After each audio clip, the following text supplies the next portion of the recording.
Everyone, this is Matt here again with another Blitz game that I played on Chess Live. I was playing with the white pieces and was currently ranked 1435, and my opponent was almir76, who was ranked 1423. The game started out with pawn to d4, black responds pawn to d5, and then I pushed pawn to c4 going into the queen's gambit. Black plays pawn to c6 going into the Slav defense, and then both players develop their knights to c3 and f6, and then I play pawn to e3. This is to allow me to easily recapture this pawn if black decides to capture.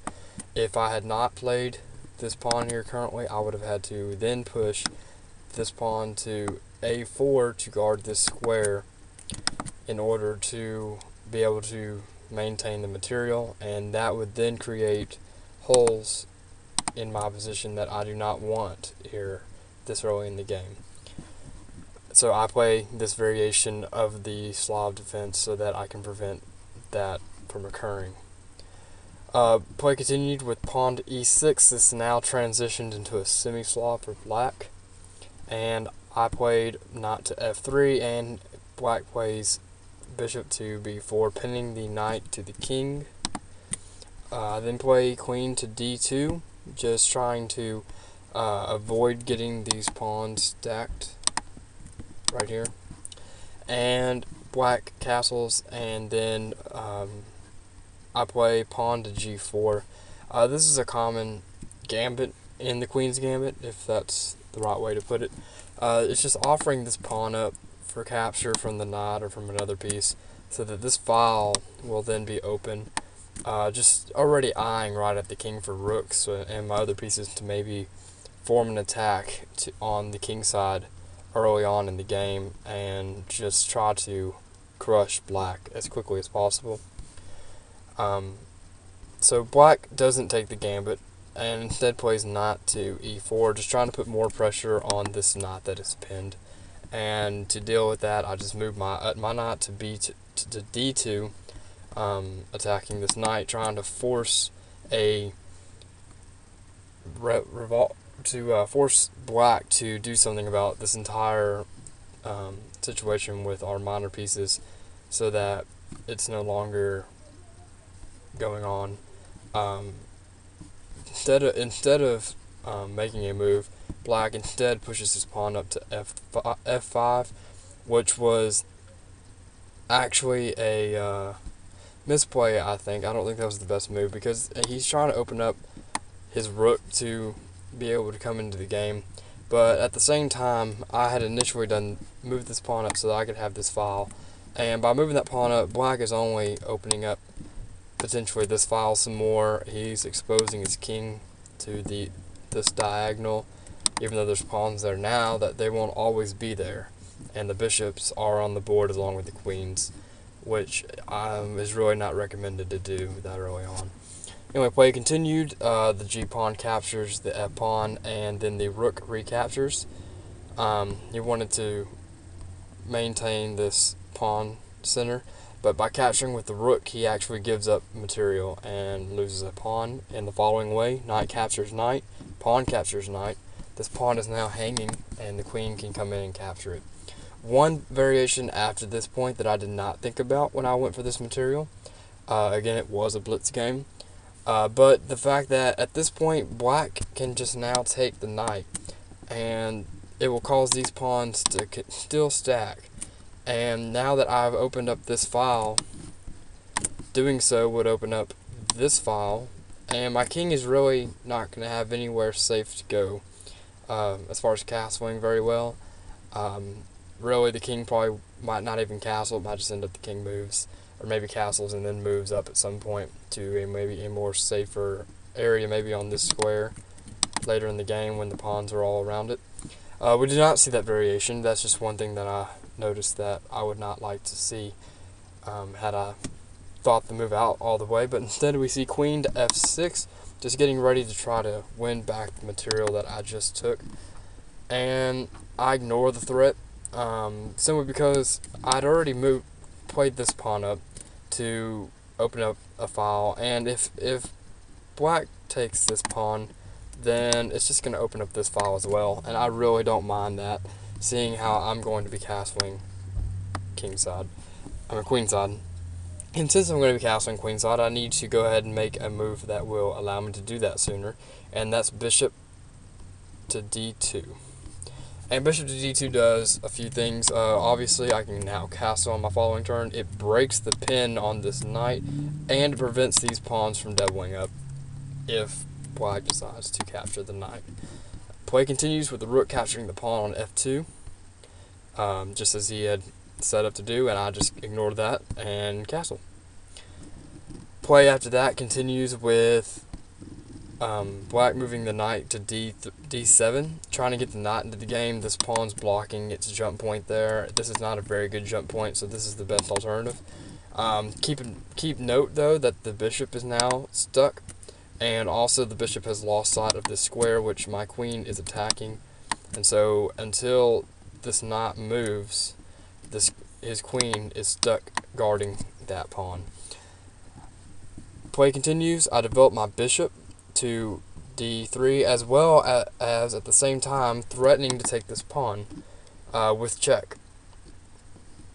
So white has to respond to that, and black has to respond to that, and in doing so moves the pawn to g6, just blocking off the view of this pawn. But an important thing to note is that black has now opened up this diagonal and this diagonal to the king. The king is no longer safe later in the game.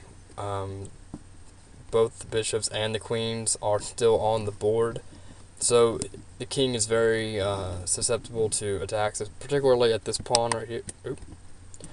Particularly this pawn right here that the queen is already attacking with check potentially if this queen were to be deflected off of this square. Play continues. I bring the d rook to f1.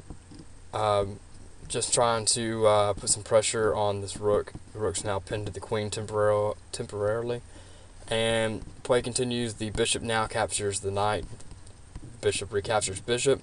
Rook captures rook, and rook to f1 captures the other rook, hitting the queen. As I said, the queen does have to defend this pawn, and there's only one place to do so without trading the queens, potentially, and that is to e7, which is where black moves the queen. Play continues after this.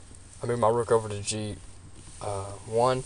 Better was bishop to b4, hitting the queen. The queen cannot capture this bishop without being checkmated. Just the queen up here, checking the king. Remember, the rook would be here supporting the queen coming down and then over to eventually checkmate the king. So the queen would not be able to capture this bishop without losing the game. Did not see that. Instead, I just wanted to really pile up pressure on this pawn. I already have my queen, bishop hitting it. I moved the rook over. Thoughts of maybe potentially, after this pawn is no longer here, so my bishop will be just looking down this diagonal of the rook, maybe sacrificing into the pawn, putting my queen here with the bishops and supporting it on the diagonal at some point later in the game. Play continues with the knight coming to f6. That does a couple things. First of all, it freezes bishop to maybe move. It also lets the bishop guard this pawn so that the queen is no longer forced to stay in the vicinity of the pawn. It also kind of gets the knight a little more active. The knight is attacking the queen now, and just it was a good play. I ended up playing queen to h4, pinning the knight now to the queen. So now the knight can no longer move for the moment. There's no way to defend the queen without moving the rook, without moving the king closer to the queen. So the knight's going to be pinned for a little while now. Black responds to this by playing king to g7. I think this is a little bit early. There's no need for the king here yet. Better would have probably been the bishop. Just move up so that the rook could at least have some sort of play, maybe to help defend in some way. But instead, they moved the king closer immediately rather than whenever this knight was attacked enough times. Play continues. I push this pawn up to d5 so that the bishop would now be attacking the knight. There's still not enough pressure on the knight for it to be a lost piece yet.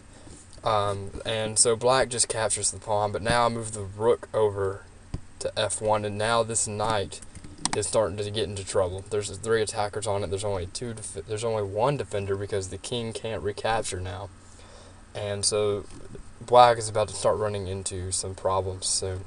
To get out of it, black takes a pawn with check, but after the bishop blocks the check and then attacks the queen has to go somewhere, and so taking this pawn was incorrect because it just leads to disaster for black. Black moves the queen and takes the free bishop, which was the incorrect move. Black actually needed to move the queen back to another square where it could defend a checkmate that is forced. And it is as follows. My queen captures on f6, checking the king. The king cannot move here because of the bishop. The king is forced to move to this square. I actually made a mistake. I could have checkmated in 1. I've checkmated in 2. I just moved the queen down 1. Not really even thinking about it. There's still a checkmate either way. I just didn't put her all the way down for a 1 move checkmate. So the king retreats, and then the queen comes down for checkmate on the king. And that concludes this game. If you have any comments or anything you want to say about it, just leave a comment on the thing. If you like it, thumbs it up, whatever you need to do. But thanks for watching, and I'll be getting more videos up soon.